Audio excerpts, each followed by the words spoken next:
बिस्मिल्लाहिर्रहमानिर्रहीम। अस्सलाम वालेकुम नाज़रीन, आप यूट्यूब चैनल देख रहे हैं। मैं इमरान खान हूँ। हमने आपको बताया कि थोड़े दिन पहले एक मुलाकात हुई है नियोम शहर में इसराइल के वज़ीर आज़म और जो वली अहद हैं सऊदी अरब के मोहम्मद बिन सलमान, उनके दरमियान। और इस मुलाकात में अमरीकी जो सेक्रेटरी ऑफ द स्टेट हैं अमेरिका के ख़ारजा के, वो भी मौजूद थे, माइक पोम्पियो। और ये बड़ी अहम तरीन मुलाकात थी और सऊदी अरब में कोई पहली मरतबा इसराइली वज़ीर आज़म गया था। उसके अलावा एक वीडियो में हमने आपको रिपोर्ट किया था कि अमेरिका और इसराइल ट्रंप की हुकूमत के ख़ात्मे से पहले पहले ईरान के ऊपर अटैक कर सकते हैं। और वो इसलिए कि क्योंकि जो बाइडन जो है वो जब इक़्तिदार में आएगा तो फिर ईरान के साथ मुआहिदा करेगा। जो बाइडन की जो जमात है डेमोक्रेट्स, उन्होंने पहले भी मुआहिदा किया था ईरान के साथ, एटमी मुआहिदा, और वो अब भी मुआहिदा करने की तैयारी कर चुके हैं। जब वो ईरान के साथ एटमी मुआहिदा करेंगे तो ईरान के ऊपर से पाबंदियां ख़त्म होंगी और उन पाबंदियां ख़त्म होने के बाद ईरान आज़ादी के साथ बहुत सारे काम कर पाएगा, तिजारत भी कर पाएगा, दौलत कमा पाएगा, आसपास के मुल्कों का फ़ायदा होगा। ख़ासतौर पे पाकिस्तान को इसका बहुत बड़ा फ़ायदा होने जा रहा है। ये बात मुझे प्राइम मिनिस्टर ऑफ पाकिस्तान ने भी बताई थी। अब मामला ये है कि जिस अटैक का मैं जिक्र कर रहा था उसका आगाज़ हो गया है और आप इसको ऐलान जंग समझें इसराइल की जानिब से ईरान के ऊपर, क्योंकि एक बड़ा अहम शख्स ईरान में कत्ल हुआ है। और यह कत्ल बिल्कुल वैसे हुआ है जैसे टारगेट किलिंग की जाती है हॉलीवुड की फिल्मों में, बड़ी ज़बरदस्त प्लानिंग के साथ, बड़ी ज़बरदस्त इंटेलिजेंस के साथ एक साइंटिस्ट को कत्ल किया गया है। ये एक साइंसदान है और ये बहुत बड़ा साइंसदान है। अभी मैं इसके बारे में आपको बहुत कुछ बताऊंगा। इसका नाम है मोहसिन फ़खरीज़ादे। इसे फादर ऑफ न्यूक्लियर प्रोग्राम कहा जाता है ईरान के लिए, यानी ईरान का जो एटॉमिक प्रोग्राम है इस शख्स को उसका बाप करार दिया जाता है, मोहसिन फ़खरीज़ादे। और पूरा नाम है मोहसिन फ़खरीज़ादे महाबादी। ईरान का ही रहने वाला है, ईरान का एक सीनियर साइंटिस्ट है और ये बाकायदा आप इसको फ़ौजी भी कह सकते हैं क्योंकि इसका मिलिट्री का पूरा एक कैरियर है। ये जो रेवोल्यूशनरी गार्ड हैं उनका ये सीनियर ऑफिसर भी है और इसके अलावा ये शख्स साइंटिस्ट है। अब बहुत सारे अहम जगहों पे ये काम कर रहा था। Imam Hussain university atomic energy organisation of Iran, उसका ये न्यूक्लियर साइंटिस्ट है, उसका ये हेड था। और इसके अलावा इस शख्स के पास बहुत सारे अहम ओहदे मौजूद थे। और एक जो ईरान का प्रोजेक्ट 111, एक ईरान का प्रोजेक्ट है, उसको प्रोजेक्ट 111 कहा जाता है। आप उसको जाके देख सकते हैं, इंटरनेट पे चेक कर सकते हैं खुद। ये जो प्रोजेक्ट 111 है ये एटमी हथियारों को बनाने के हवाले से ईरान का एक खुफिया प्रोजेक्ट है। और इसके बारे में अमेरिका और यूरोप की जो एजेंसीज हैं, मुसाद, उनकी बहुत सारी रिपोर्टें मौजूद हैं कि ईरान जो न्यूक्लियर हथियार बना रहा था, जो बम और मिसाइल टेक्नोलॉजीज बना रहा था, उसके लिए जो प्रोजेक्ट काम कर रहा था वो प्रोजेक्ट 111 है उसका नाम। और इस प्रोजेक्ट का इंचार्ज भी फ़खरीज़ादे था, यही साइंसदान जिसको कत्ल किया गया। कत्ल कैसे किया गया वो पूरा तरीका वारदात में आपको बताता हूं कि कैसे उन लोगों ने अटैक किया और किस तरह उन्होंने ये टारगेट अचीव किया। बहरहाल फ़खरीज़ादे प्रोजेक्ट 111 का भी इंचार्ज था। और उसके अलावा एक डॉक्यूमेंट जो था वो 2007 में ईरान का एक इंटरनल डॉक्यूमेंट था, अंदरूनी खुफिया कागजात उसके कुछ लीक हुए थे ईरान के। और वो जो कागजात 2007 में ईरान के लीक हुए थे वो कागजात द संडे टाइम्स ने छाप दिए थे। और उन कागजात के मुताबिक ये साबित हो रहा था कि जो फ़खरीज़ादे है, मोहसिन फ़खरीज़ादे, वो chairman of the field for the expansion of deployment of advance technology, Iran का एक इदारा है, ये उसका चेयरमैन है। अब इसको आप, इसका जो नाम है वो इतना लंबा है, FEDAT, इसको, इसका मुखफ़्फ़ इन अल्फाज का ये है।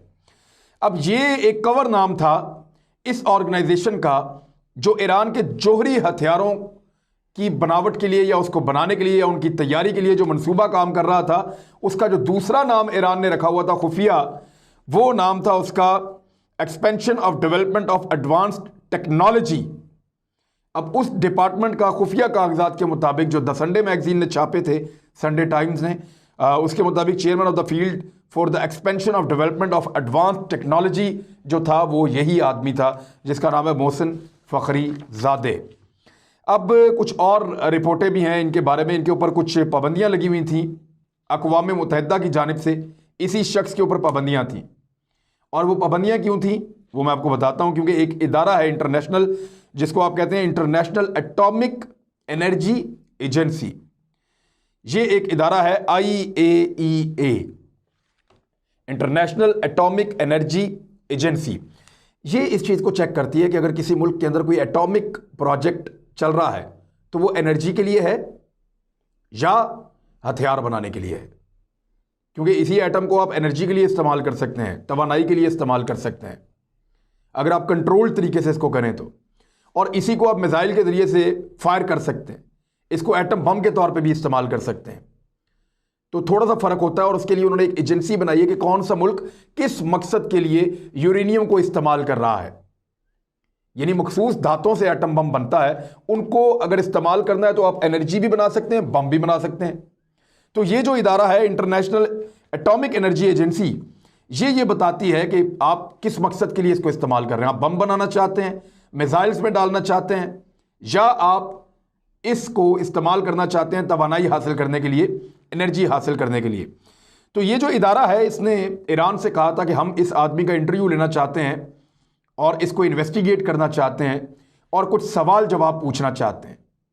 अब यही इदारा जो है ये ईरान के अंदर मुख्तलिफ जगहों पे जाता था, इंक्वायरी करता था। उससे पहले ये इदारा इराक के अंदर भी इंक्वायरियां करता रहा, लेकिन बाद में इराक के ऊपर हमला कर दिया गया मुश्तरका तौर पे, ये इल्ज़ाम लगा के वहाँ पे वेपन ऑफ मैस डिस्ट्रक्शंस हैं, तो WMDs इसको कहते हैं, वेपन ऑफ मैस डिस्ट्रक्शन। इस किस्म के हथियार वहाँ पे मौजूद हैं, लेकिन बाद में वहाँ से वो हथियार कभी भी नहीं मिले, लिहाजा ये इल्ज़ाम झूठा था। अब यही एजेंसी जाती है ईरान में जाके तहकीकात करती है, और वो ये कहते हैं कि हमें मोहसिन फ़खरीज़ादे का इंटरव्यू करना है। तो ईरान ने साफ इनकार कर दिया। ईरान ने कहा जी हम इनका इंटरव्यू नहीं आपको दिलवा सकते। अब इनकी उम्र जो है वो 61-62 साल थी, और इनके बारे में ये कहा जाता है कि इन्होंने आयतुल्लाह से ये वादा कर रखा था, जो उनके सुप्रीम लीडर हैं उनसे ये वादा कर रखा था कि मैं आपको वो बम दूंगा जिसकी आपको ज़रूरत है। और ना सिर्फ ये एक एटॉमिक साइंटिस्ट थे, बल्कि इसके साथ साथ इनकी कुछ और काबिलियत भी थी। ये जो बैलिस्टिक मिसाइल्स का पूरा एक सिस्टम होता है, पूरा एक निज़ाम होता है, उसको बड़ा अच्छा जानते थे। और जो ईरान का मिसाइल सिस्टम है, जो मिसाइल का उनका प्रोग्राम चल रहा है, ये उसको भी लीड करते थे। तो इसलिए ईरान के लिए ये इंतहाई काबिल और शानदार आदमी था। और अमेरिकन अखबार न्यूयॉर्क टाइम के मुताबिक, न्यूयॉर्क टाइम्स के अंदर ये लिखा है कि मुसाद का टारगेट नंबर 1, यानी इसराइल की जो खुफिया इंटेलिजेंस एजेंसी है मुसाद का टारगेट नंबर 1 ये शख्स था। इसको उन्होंने किसी तरह कत्ल करना है। पहले वो कोशिशें कर चुके लेकिन कामयाब नहीं हुए। ईरान के दीगर साइंसदानों के ऊपर भी हमला किया जा चुका है माजी में, और उनमें से कुछ को शहीद भी किया जा चुका है। अब कुछ अर्सा पहले मैंने आपको एक खबर दी थी, आज से चंद माह पहले, कि BBC को एक ईमेल मौसूल हुई और उसमें कुछ तस्वीर दिखाई गई कि हमने ईरान की एक एटॉमिक साइट जो है उसका एक एरिया पूरा तबाह कर दिया है। और ये जो ईमेल थी ये भेजी थी होमलैंड पैंथर्स ने। होमलैंड पैंथर जो है वो इसराइली एक ग्रुप है जो इस किस्म के उल्टे सीधे काम करता है, जैसे ब्लैक वाटर्स बनाई थी CIA ने, अमेरिका ने, इस तरह की और बहुत सारी एजेंसियां बनती हैं, बहुत सारी तंजीमें बनती हैं। तो ये होमलैंड पैंथर्स हैं। इन्होंने क्लेम किया था कि इन्होंने इसराइल की जो एटॉमिक साइट है उसके ऊपर अटैक किया है। तो अब जो इनका नया क्लेम है यानी ये क्लेम अभी इन्होंने नहीं किया, लेकिन न्यूयॉर्क टाइम ये लिख रहा है कि मुसाद का टारगेट नंबर 1 ये साइंटिस्ट था। अब कैसे, मैं उसकी तफसील में जाने के बजाय आपको एक वाकया सिर्फ बता देता हूं कि 2018 में इसराइली वज़ीर आज़म जो है ना, बेंजामिन नेतन्याहू, उसने एक ब्रीफिंग देते हुए अपनी ऑडियंस को यह बताया कि ईरान एटमी हथियार बना रहा है और वो एटमी तजर्बे के बहुत करीब पहुंच चुका है और किसी भी वक्त वो अपने आप को एटॉमिक पावर डिक्लेयर कर सकता है। और अगर ईरान ने भी एटमी हथियार बना लिए तो वो एक बहुत बड़ी मुसीबत बन जाएगा इसराइल के लिए। इसराइल पाकिस्तान के एटमी हथियारों से जान छुड़ाना चाहता है, और अगर ईरान ने भी साथ बना लिए तो इसराइल के लिए खतरा दोहरा हो जाएगा, ये उनको लगता है। अब उस दिन ये ब्रीफिंग देते हुए इसराइली वज़ीर आज़म ने जो नाम लिया था वो नाम था मोहसिन फ़खरीज़ादे का।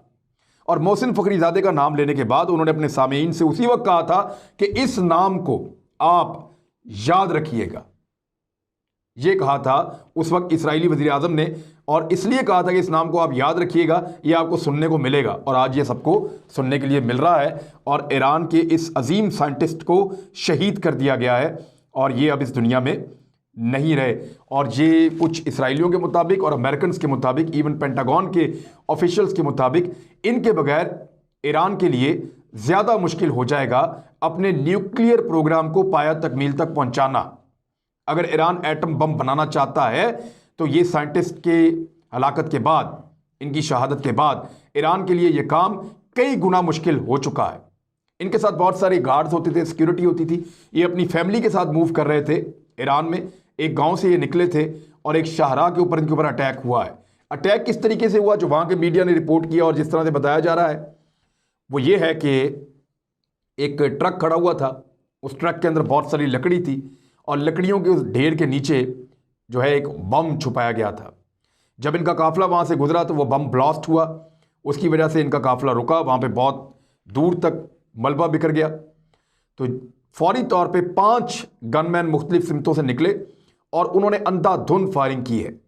इसमें जो लोग 7 लोग इसमें मारे गए हैं, जिनमें से एक मोहसिन फ़खरीज़ादे और कुछ उनकी फैमिली के लोग इंजर्ड हुए हैं। अभी सारी तफसीलात तो अभी तक नहीं आ रही, लेकिन ये पता है कि उनके कुछ गार्ड्स भी, जो उनके साथ सिक्योरिटी मौजूद थी, वो भी इस वाक़े में शहीद हुए हैं। जबकि जिन लोगों ने अटैक किया उनके बारे में कहा जा रहा है कि उनके भी कुछ लोग जवाबी फायरिंग में ज़ख्मी हुए, लेकिन वो वहाँ से भागने में कामयाब हो गए। अब तक की इतलात तो ये है। अब 61-62 साल इनकी उम्र थी और ईरान के एटमी प्रोग्राम के ये बानी थे और उसको ये चला रहे थे। डोनाल्ड ट्रंप का ट्विटर अब इस सारे मामले से भरा हुआ है।